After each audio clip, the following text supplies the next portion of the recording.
وقفوا ما يجوز شوف واش نهضر قدام الجمهور ديال الانجليزي وغادي نقول انني ما مشيتش النهار الاول فانا كنعتذر فوق الخشب.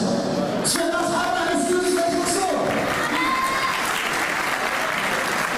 كذلك ياسين حبوش الذي انجز فيديو لمده 4 ايام لخص فيه. طبعا انا فرحانه بزاف بحصولي على الجائزه الثالثه او جائزه الاخراج في مهرجان برشيد.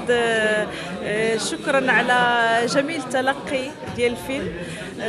فرحانه ان الفيلم ديالي اثار يعني نال الاعجاب ديال الجمهور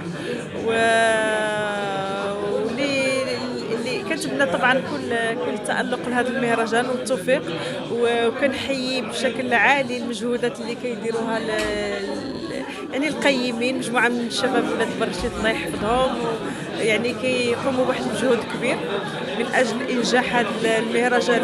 نبغي نشكر طبعا المنتج الاستاذ خالد الزايري، الممثلين الكبار ديالنا سي يوسف ايت منصور والفنانه فاطمه بوجو، وتحيه كبيره بزاف لكل التقنيين اللي اشتغلوا في هذا العمل هذا اللي هو سيناريو واخراج ديالي.